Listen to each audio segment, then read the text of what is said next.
For some, it meant seeing old friends. For others, it meant the beginning of their school days.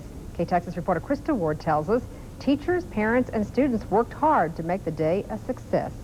Daddy! Adam. Well, it's the first day of school, and you might think that some of these kids would be a little nervous, but if you ask some of them, you'd be surprised to find out they're taking it all in stride. You want to come to school? Why? So I can learn something. All right, come on, my kid. We can't take our mat or glue or our pencils or our crayons. Oh, you can't. Have to leave them at school? Or our scissors. Have to leave them at school? Okay. For tomorrow. Take a nap? But some of these kids were honest enough to admit they were just a little Are you scared. nervous about it? Why? Why are you nervous? I don't know. I'm just always nervous on the first day of school. It was sort of topsy-turvy. We learned the rules, and no big work so far, but tomorrow it's probably going to change up. That's why school administrators want parents and teachers to come to their aid and help them as much as possible.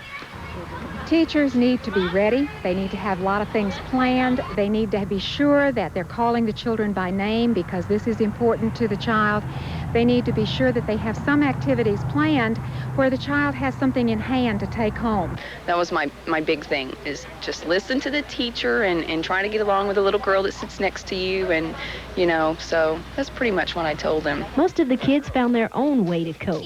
This fifth grader relied on love. I already have a girlfriend. I like two. Ever since 2 years. When the dreaded day was all over, some kids ran back into the arms of their parents, all through with one day and ready to begin another. You proud of me since I didn't lost my stuff? Yes, I am. I'm very proud of you. Krista Ward, KTXS Action News. And school administrators stress the importance of encouragement year-round. Abilene and Wiley schools are seeing 600 more students this year over last. And what would be a normally hectic day was made even more chaotic with changes at the high school level. Our education reporter Michelle Casas takes us to Abilene High School, where education is becoming more demanding. It's your typical first day of school. Students scurry looking for their next class.